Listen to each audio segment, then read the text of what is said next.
Okay, most people left when the church went black, basically, and that there was a thought that originally maybe it hadn't been. Whether or not that's the case, I don't think we need to debate that here. But it's important to know that a lot of people in the intelligence world have started out in some aspect of early Scientology. They broke away because almost everyone discovered that the church was on the take and so on and so forth at a certain point.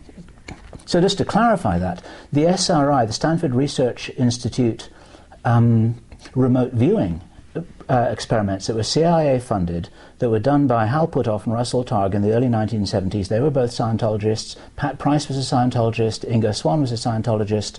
The remote viewing protocols that are now widely made available by Ed Dames, those were based on Scientology techniques. Actually, I'm not sure that they were, so I don't want to get into all of that. No. I'm talking about the protocols to do with the session. And I don't agree with it. All right. Okay, so I just want to say there was an overlay, there was an interaction with Scientology that these individuals had, okay? How much of it went into the remote viewing protocols that were used later? And there are many different approaches to remote viewing also. Yes. So we can't, I don't want to get into that detail, but let's move on. That's correct. There are many different protocols. One of the protocols it is based upon Scientology counseling techniques. But the point here is that we angered the Church of Scientology by bringing Dane Topps forward.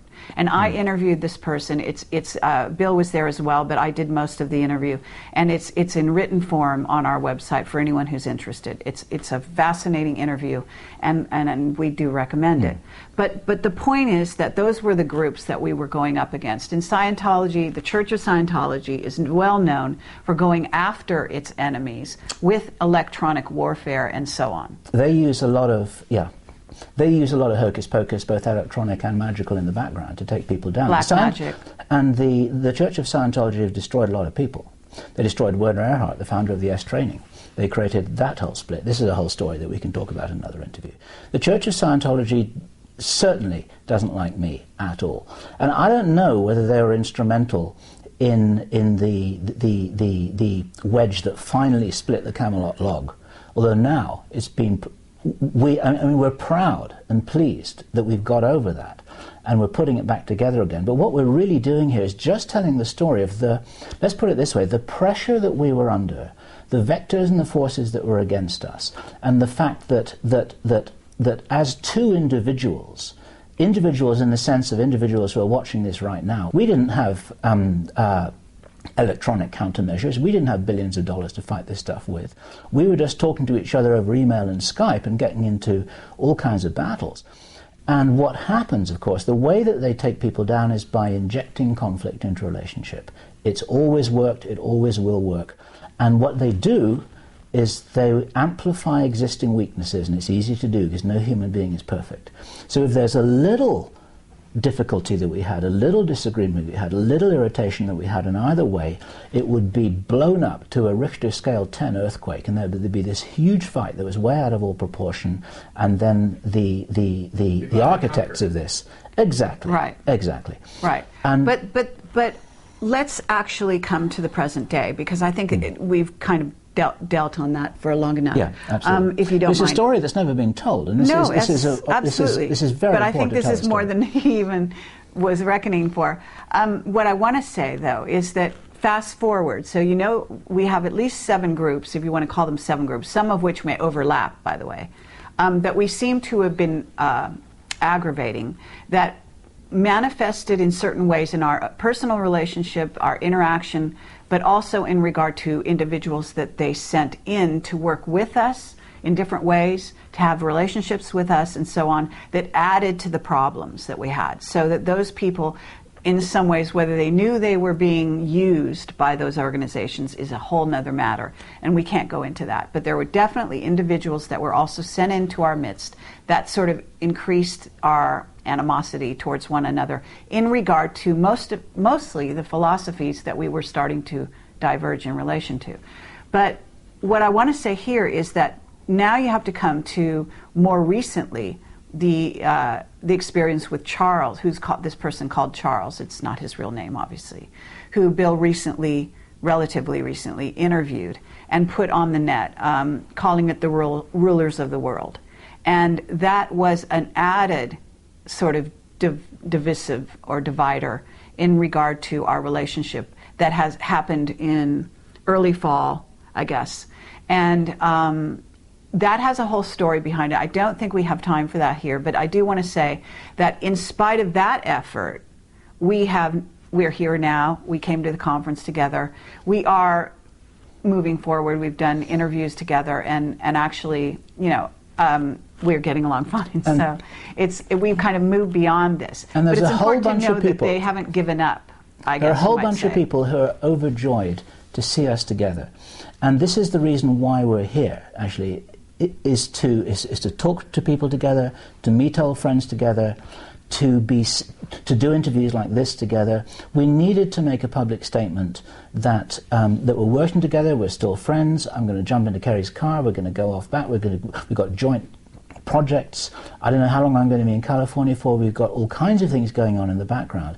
We will continue to do our own work because we've got some people who prefer my presentational style. There are some people who prefer Kerry's presentational style. And Mel, there are people who prefer your presentational style. And all that is fine and good. The whole thing is a big smorgasbord. People can help themselves to all this stuff. Absolutely. And one thing which we've said right from the beginning, it's not a competition and it shouldn't be a competition.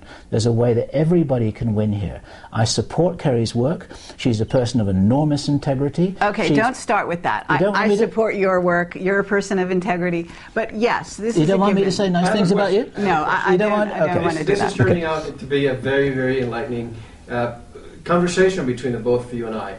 And I was only going to have one segment, but I'm willing, if we're not evicted or vacated from this room, if you're able to stay for another segment, I would like to make it a full show, because there's a lot happening in the year 2011, and we all know 2012 is coming soon. A lot of people think that because we interview, the answers lie with others, but we tend to connect dots, and the two of you have probably connected more dots than a lot of people, and I would be willing to stay for another segment if you have the time, so we can explore that after you continue explaining what has happened to you in the past year. Sounds good to me. I'd like to do that. Okay. Okay, Yeah, well, so let's continue until this day finishes. Yeah. Okay. If I can say this just as a break point here, if we're going to go on for another hour, I would be delighted to do that. But I'd like to have a sandwich and a cup of coffee. Sure. That only needs to take 3 minutes because I eat quick.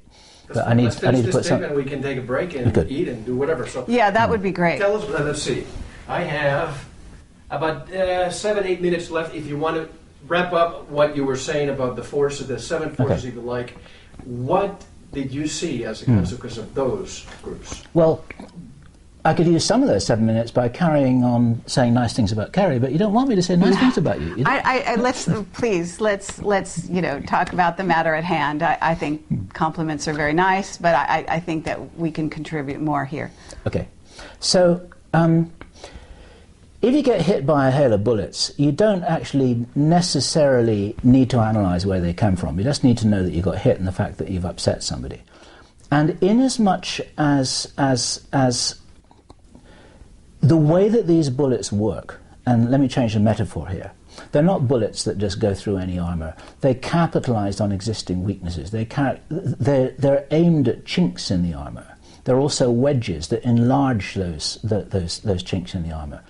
And it's very easy to get into a victim state. Say, look what they did to us, look what they did to my marriage, look, they killed my dog, look, they did this, look, they did that. But actually, the responsibility is within ourselves to be strong enough to be able to withstand this kind of stuff. If we were perfect human beings, they wouldn't be able to touch us.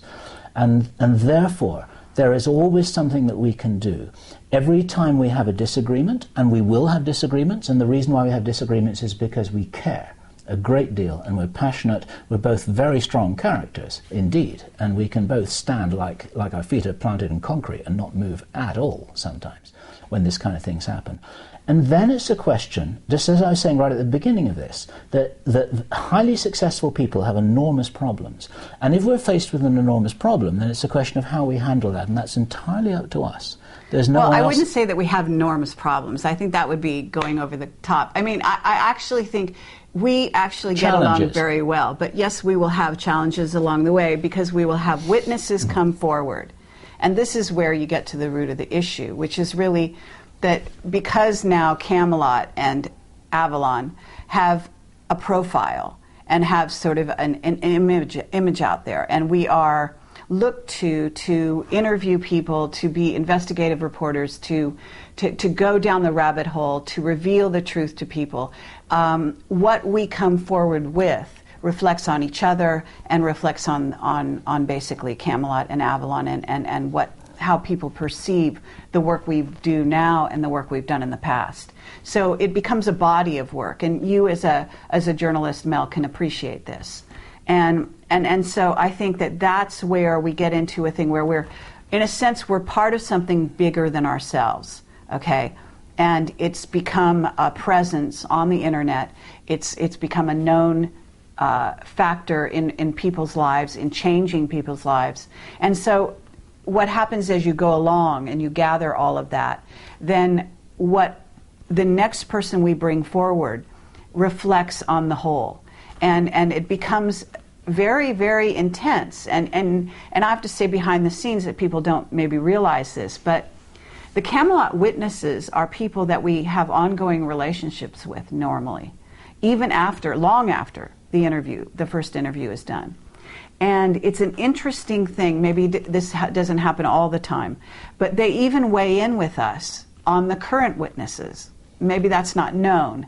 And we don't go out and say, well, so-and-so said this about so-and-so, because we're not playing that game. But it's important to know that those people that have been interviewed by us are also concerned. For example, if we should go off the deep end and start losing our focus and start interviewing people that are telling lies, for example, one right after the other. Now, it's a given that anyone we've interviewed is bringing their filter into the information they reveal. And so within that scenario, you have to understand that there will be inaccuracies. There will be untruths.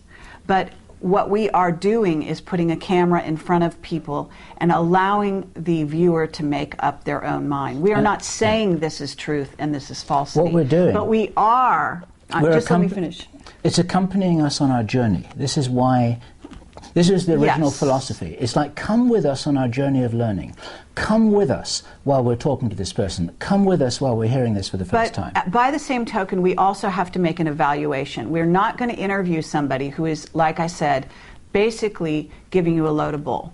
Okay? What we do is we select a witness based on the amount of truth we believe they can bring to the table. That's really important.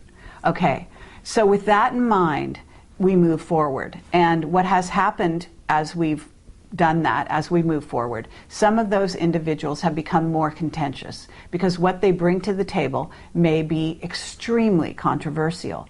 So by that token, what we have is we have individuals, we have our audience who are all weighing in with us, as well as our differing opinions over what witness was selected, why, what they're bringing to the table, and whether that information is really helping to show what is ultimately our mission, what we call the big picture.